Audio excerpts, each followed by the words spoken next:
Fala aí, torcedor do Corinthians, muito boa noite a todos, sejam bem-vindos a mais um vídeo aqui no canal Corinthians Agora. Pessoal, mais um vídeo aqui com informações do Timão atualizadas aqui neste sabadão. Pessoal, bora ver as informações do Corinthians. Tem notícia aí sobre Rafael Carioca no Corinthians e também do Guilherme Arana, lateral esquerdo do Atlético Mineiro. Já deixa aqui nos comentários se você aprova ou não a contratação desses dois jogadores. Guilherme Arana, que é cria aqui do Terrão, né? Já jogou no Corinthians, inclusive foi campeão em 2017.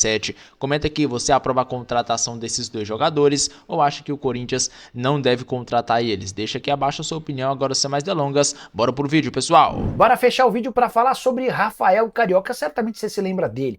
Volante de 35 anos de idade, com passagens por Grêmio, Atlético Mineiro, Spartak Moscou, está fora do Brasil há bastante tempo. Ele havia sido negociado pelo Atlético com o Tigres do México em 2017 e por lá está desde então.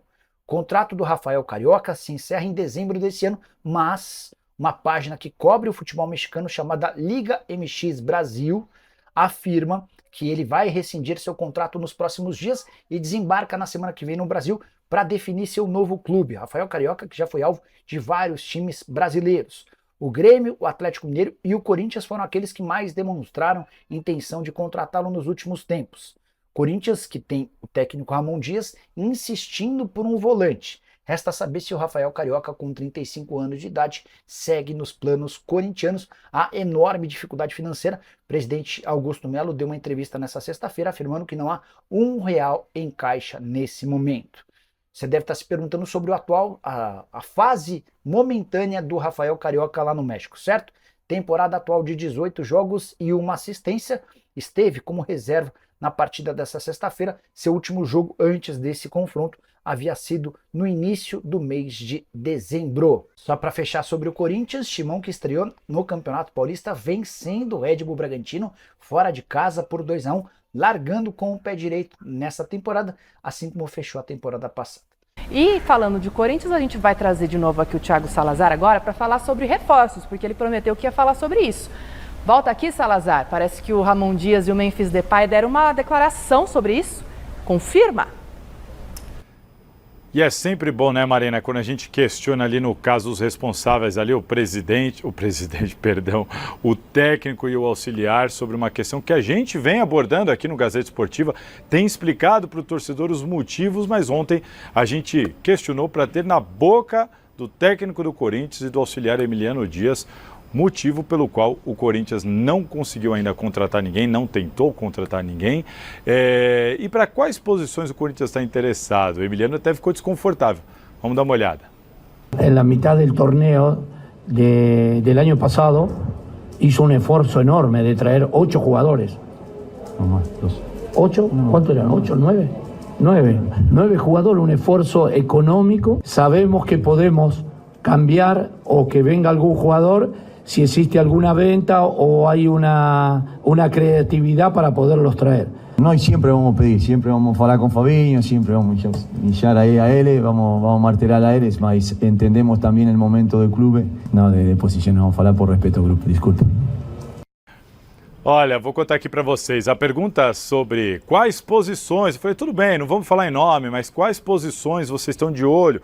Por quê? Porque o Renan Lodge, lateral esquerdo, acabou de revelar que o Corinthians procurou, que o Fabinho Soldado ligou para o empresário. E aí o Emiliano Dias, ele deu essa risada, quando acabou a coletiva, ele veio em mim, me abraçou, brincou, falou, desculpa não responder, mas aí você quer me ferrar, né? Eu vou lá para dentro do vestiário, os caras me matam se eu falar quais posições eu quero. Só um pequeno bastidor para vocês, mas é isso, o Corinthians só de olho em oportunidades de mercado, o Corinthians tem interesse, a informação minha não é do Emiliano nem do Ramon, 2 zagueiros, um lateral e um jogador ali, um meio atacante, tá? Jogar mais de frente, quem sabe até um jogador para recompor a saída do Pedro Henrique, que pode ser um jogador da base. Essas daí são as posições, em princípio, que o Corinthians está de olho no mercado. Mas vai ter que ser assim, como eles disseram. Gastaram muito dinheiro antes, aí em 2024. Agora, só se tiver a tal oportunidade de mercado, e a força mesmo é para não perder os titulares, Marina. Valeu, Salazar, pelas informações. Bom final de semana, bom jogo domingo, que você estará lá, que eu sei. E a gente já vem falando sobre isso, né, menino? Sobre o Corinthians, essa postura no mercado. Concordamos com essa postura do Corinthians? Eu concordo. Eu também. Eu acho que tudo que clubes como o Palmeiras está fazendo agora, o São Paulo também, em busca de reforços, o Corinthians fez na janela do meio do ano passado. E gastou-se muito dinheiro para trazer os jogadores que o Corinthians trouxe. Então, nada mais natural do que o clube optar justamente por essa abordagem de talvez contratar um jogador que já esteja em fim de contrato, algum jogador que vá terminar o contrato no meio do ano, já pensando na próxima janela de transferências e tentar levar o primeiro semestre, que é menos decisivo. Os mata-matas tendem a acontecer no segundo semestre, então talvez na próxima janela de transferências, depois de ser identificada alguma carência no elenco, aí sim o clube possa fazer um investimento. Agora, eu concordo completamente nessa abordagem de oportunidade de mercado, jogadores bons e baratos, porque também o Corinthians precisa prestar muita atenção nessa parte contábil, financeira, que não está nada boa. Inclusive dizem que já atrasaram aí um pagamento aí, né? Então, a conta é alta e se atrasa, ela vai aumentando cada vez mais. E o Corinthians é assim. E acho que o Corinthians está certo nesse momento em não contratar mais grandes reforços. E o esforço de segurar a base do ano passado é o principal. Não perder os principais jogadores é o que vale para o Corinthians fazer uma boa temporada também. É isso, gente. E aí, o que dizer? Então, realmente, né, ali eles falam, né, tanto o Emiliano quanto o próprio técnico, falando que o primeiro tempo foi bem abaixo, de fato, mas no segundo, né, Bacégio, deu aquela melhorada que, de fato, o Corinthians conseguiu buscar o placar, né? É natural, as oscilações elas vão acontecer nessas primeiras rodadas. Todos os elencos grandes, de clubes grandes, ainda não estão na sua melhor forma, os jogadores ainda estão se recondicionando fisicamente, disputaram poucos jogos, treinos ou amistosos de pré-temporada, enfim, não importa, mas são poucos jogos, poucos minutos para os atletas que ficaram um mês de férias voltarem a ter ritmo de jogo, enfim, a pegar todo aquele ritmo da temporada passada. Natural. Até por isso, eu vejo não vejo muito bem esses clássicos que têm sido marcados logo nas primeiras rodadas do Campeonato Paulista. Eu gostaria de ver um Palmeiras e Santos, um Corinthians e São Paulo, um derby, enfim, mais pra frente com as equipes mais preparadas, mais próximo daquilo que a gente considera ideal. Não vai acontecer, mas o torcedor ele tem que ter em mente que é normal essa oscilação nos primeiros jogos, é normal que o Corinthians não irá apresentar durante os 90 minutos o mesmo nível de futebol, como eu disse no comentário sobre o Santos. O mais importante nessas primeiras rodadas é fazer os resultados, para depois a gente pensar em performance, pensar em sistema de jogo, em superioridade em relação ao adversário. No primeiro momento, o mais importante é as equipes readquirirem a melhor forma física, entrosarem os reforços, porque muitos elencos passaram por reformulação, o que não é o caso do Corinthians, é verdade, mas eu acho que o foco tem que ficar, a princípio, nesses aspectos nas primeiras rodadas. Concordo com o que o Bacégio falou e acrescento só um detalhe em relação ao jogo. Temos que dar os parabéns para o craque da partida, que foi o Juninho Capixaba, né? O melhor jogador do Corinthians, que deu assistência para o Thales Magno e colocou o Pedro Raul em posição legal para fazer o gol de cabeça. Brincadeiras à parte, imagino que ele não tenha nem dormido direito essa noite e que ele possa ter forças para recuperar a confiança e seguir o seu caminho no Bragantino. Mas que o Juninho Capixaba enterrou o time dele e foi o responsável direto pela virada do Corinthians, isso foi. Mas muito interessante, né, o Corinthians conseguir fazer esse placar, como vocês falaram, com um time de Série A, independentemente de como o Bragantino terminou o ano passado, né? Realmente, fora de casa, conseguir com o time placar, completamente remendado, né? Remendado, assim, totalmente. Nem de longe o time que vai ser realmente nos principais jogos do ano. Exatamente. Diretor, aliás, hoje quem está aqui dirigindo a gente é Marcelo Bamonte. Grande Bamonte. Sabiam? Grande Marcelo Bamonte. A gente vai chamar, então, o Thiago Salazar, é isso? Que está na nossa redação de esportes para conversar justamente sobre um dos autores dos gols do Timão de ontem. Conta pra gente, Salazar. Boa noite. Pedro Raul quase saiu do Corinthians nessa última janela. Que história é essa? Boa noite, Marina. Tudo bem com você, com todo mundo que está acompanhando a Gazeta Esportiva? Olha só, ele teve a oportunidade de sair sim. Pedro Raul recebeu poucas oportunidades no ano passado, né? Teve um segundo semestre bem ruim, quando ele acabou ficando ali atrás de Romero, de Memphis Depay, de Yuri Alberto, até mesmo do garoto Giovani, ali naquela briga da concorrência do ataque do Corinthians. Ficou um zum de que ele poderia ir embora agora durante as férias, mas não. Ficou, jogou e marcou gol. Não marcava gol há 9 meses. Inclusive, a gente acabou de assistir aí ele falando sobre esse alívio. Só que mais do que isso, na entrevista ali na zona mista improvisada, depois da partida de ontem, ele acabou revelando que sim, que ele recebeu propostas para sair. Ele fala sobre o motivo pelo qual ele ficou e revelou uma conversa com o técnico do Timão. Então vamos assistir o Pedro Raul falando sobre essa reação e quem sabe expectativa de retomar agora em 2025. O meu empresário, ele me passou algumas situações sim, mas ele sabia da minha vontade de ficar aqui, a minha vontade de querer performar no Corinthians. Eu não vim para o Corinthians à toa, eu vim para cá com um propósito muito claro de deixar meu nome, de querer conquistar alguma coisa com o Corinthians. Essa semana eu tive uma conversa com o Ramon, inclusive cheguei nele, perguntei o que ele queria de mim, ele me falou. Tenho buscado trabalhar muito isso. E é isso, é importante ter o apoio deles também, porque nos faz sentir importante também, sabe? A gente se sentir importante é muito importante para o atleta. O treinador te olhar e ver que você está ali, que ele pode contar contigo é muito importante. E é isso que eu tento passar para eles todo dia nos treinos. Eu tive todos os tipos de cabelo, mas sabe qual mais combina comigo? O que me faz brilhar de dentro para fora. Olha, para superar tudo isso, o Pedro Raul, em outro momento, comentou com a gente que o Corinthians contratou um coach. E disse ele que esse coach contratado pelo Corinthians tem ajudado ele a superar essa fase. Falou que ele também tem um coach particular dele, enfim. Deixou muito claro que toda essa situação mexeu sim com a cabeça dele, além desse incômodo jejum de gols, e que ele espera ter mais oportunidades e dar a volta por cima ainda no Corinthians. Vale lembrar que o Pedro Raul tem contrato com o Corinthians válido por 4 temporadas. Até o final de 2027, o Corinthians desembolsou $5 milhões para contratar ele, que tem um dos salários ali mais altos. Não é o salário do Memphis Depay, mas é um alto salário, um alto custo para um jogador jogar tão pouco. Será que ainda dá para o Pedro Raul retomar a história dele aqui no Corinthians, reagir, jogar, ser mais útil? Ou melhor mesmo, é o Pedro Raul procurar outro clube? Vou passar a bola para vocês, daqui a pouquinho eu volto para falar de reforços. Tá bom, Marina?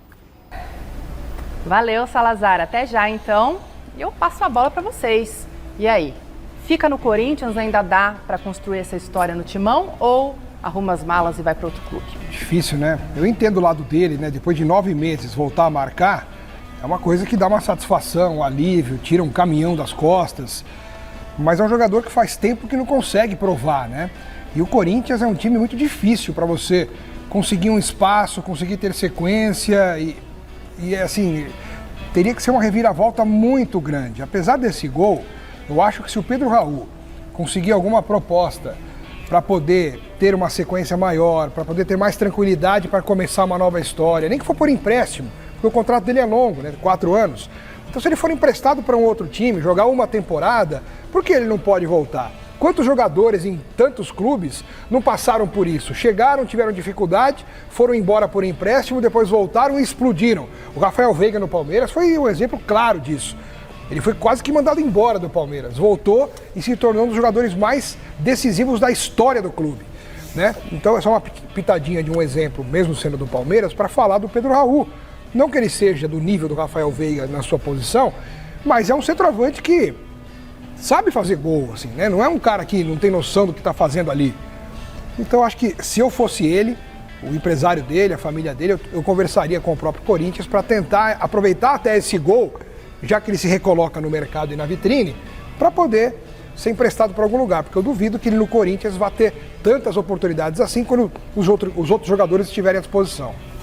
A gente viu na entrevista, o Pedro Raul é um jogador bem esclarecido, né? Que sabe lidar com as questões que vão além das 4 linhas. Eu acho importante ele ter essa conversa franca com o Ramon Dias, chegar e perguntar para o técnico, olha, vem cá, o que eu preciso fazer para ter mais chances? Eu acho que é bem louvável do jogador ter esse tipo de atitude. O Pedro Raul, quando estava no Goiás, chegou até entrar no radar do Tite na seleção brasileira, então ele já mostrou um futebol que criou a atenção da seleção brasileira, que é o ápice de um jogador de futebol nascido aqui no país. Então, futebol, ele tem. Só que num time desorganizado, como é o time do Corinthians, como era o time do Corinthians no ano passado, ele não conseguia se destacar. É verdade que ele também não conseguiu destacar nos outros clubes pelos quais ele passou, futebol mexicano, Vasco, enfim. Mas quem sabe agora, com esse ambiente diferente, com esse clima mais leve no Parque São Jorge, com um elenco muito melhor, mais organizado, com um técnico que já permaneceu do ano passado, uma estrutura mais organizada, quem sabe o Pedro Raul não possa ser recuperado. Até porque se o Corinthians se desfazer do Pedro Raul, vai ter que talvez ir atrás de um outro centroavante. A gente sabe que outro centroavante custa caro e está em falta no mercado. Então, será que é melhor você se desfazer de um centroavante e ter que investir dinheiro para buscar outro, ou tentar recuperar o Pedro Raul, que já mostrou o seu potencial em outro clube? Verdade, faz muito tempo, mas já mostrou. Fica aí então, né? Questionamento de Marcelo Pacédio. Hora de falar sobre um complô declarado público de vários clubes brasileiros contra o Corinthians. E a maior vítima acabou se tornando a Copa Votorantim Sub-15, que funciona como uma espécie de Copa São Paulo de Juniores para atletas da categoria Sub-15. Ela está por começar, acontece sempre na cidade de Votorantim e não terá 13 times que já estavam confirmados, com passagens inclusive marcadas, os times vindo para Votorantim. Tudo acontece quando o Corinthians contrata um atleta de 14 anos de idade do Palmeiras, usando de um aliciamento. Pelo menos foi o que o Palmeiras apresentou ao movimento dos clubes formadores do futebol brasileiro. Existe um código de ética entre esses clubes que integram o movimento. O Corinthians quebrou esse código e foi punido, excluído do movimento. A partir daí, além da punição da exclusão, todos os outros times passam a exigir que as competições sub-15, sub-17 deixem de ter deixem de ter a presença de clubes excluídos desse movimento, no caso o Corinthians. O pessoal do movimento entrou em contato com o pessoal da Copa Votorantim e falou, se o Corinthians disputar esse torneio, a gente está fora. O prefeito da cidade de Votorantim disse que não tinha autonomia para excluir clube algum, até porque o Corinthians não feriu nada em relação à organização. E a decisão de manter o Corinthians fez com que São Paulo, Palmeiras, Santos, Cruzeiro, América, Juventude, Goiás, Sport, Fortaleza, Ferroviária, Guarani, Bahia e Novo Horizontino abrissem mão da disputa da competição. A consequência, o torneio, que teria 16 times, passou a contar com apenas 12. E a introdução, os substitutos desses times de peso que saíram, dá para dizer que é uma substituição bem modesta. Entraram Lemense, Paulínia, Aster, União São João, Prata da Casa, Noroeste, Inter de Limeira, Rio Branco e São Bento. Gostaria muito de saber a sua opinião sobre o tema. Usa o espaço para comentário e registra o que você pensa. Galera, olha só quem pode estar retornando ao Corinthians aí após anos, né, galera? Isso mesmo, Claudinho, que atualmente joga no Zenit, né, que também já jogou no Bragantino, ele pode estar voltando ao timão. Pra quem não sabe, ele já foi jogador do Corinthians, né, há muitos anos atrás. Se eu não me engano, ele deixou o timão em 2015, foi pouco aproveitado, né, mas mesmo assim ainda conseguiu fazer muitos gols pelo Corinthians, né, é um bom jogador aí e que pode estar retornando ao timão, né, pessoal? Olha aqui a foto aqui, ó, dele e do Luciano aqui. Essa foto aqui eu não sei quando foi, mas foi há muitos anos atrás, né? E agora o Corinthians quer a contratação dele. O Corinthians não fez uma proposta oficial, mas está de olho na contratação. Vê que o Claudinho, né, é um bom meio-campista aí, e o Ramon quer um jogador nesse nível, né? Porque, como todos sabem, o campeonato não vai ser só um esse ano para o Timão, vai ser vários. Então, o Corinthians precisa ter um time muito bom aí, né? Não só o titular, mas também o reserva ali, né? E vamos ver aqui um pouco sobre o perfil do Claudinho, né, galera? Bora ver aqui, ó. Como vocês podem ver, ele começou sua carreira no Timão no ano de 2015. Aí ele ficou sendo emprestado, né, para vários times aí. Ele foi emprestado para a Ponte Preta, para o Bragantino, né? Até que, deixa eu olhar aqui, em 2018, né, ele foi para o Bragantino. Aí ele já não jogou mais pelo Corinthians, ele ficou aí no Corinthians de 2015 até 2017, ficou sendo emprestado. Aí em 2018 ele foi para o Bragantino e ele foi emprestado também, né? Começou a ser emprestado, foi para a Ponte Preta, depois foi para o Oeste, até que, pessoal, em 2019, isso mesmo, em 2019, o cara ficou lá. Aqui, ó, em 2019 a Ponte Preta vendeu ele para o Bragantino por 500 milhões de euros. Aí daí para frente o cara deslanchou na carreira. De verdade, o cara começou a jogar muita bola, até que depois de muito tempo lá no Bragantino, né, 2 anos aí, o cara jogando muita bola, foi vendido, galera, isso mesmo, por 12 milhões de euros aí para o clube do Zenit, né? Só para vocês verem, o cara jogou tanta bola, foi comprado aí pelo Bragantino por 500 mil euros e foi vendido por nada mais nada menos do que o quê? 12 milhões de euros. Será que o Bragantino lucrou com essa venda dele, hein, galera? Rapaz, tenho certeza que sim. E agora o Timão quer repatriar ele aí e sinceramente eu acho que é uma ótima contratação. Claudinho é um cara muito bom de bola, imagina só ele nesse meio do Corinthians, a qualidade que ficaria esse meio campo, hein? Vocês aprovam, galera, a contratação dele? Ou vocês acham aí que o Corinthians tem que ir atrás de um jogador mais barato, né?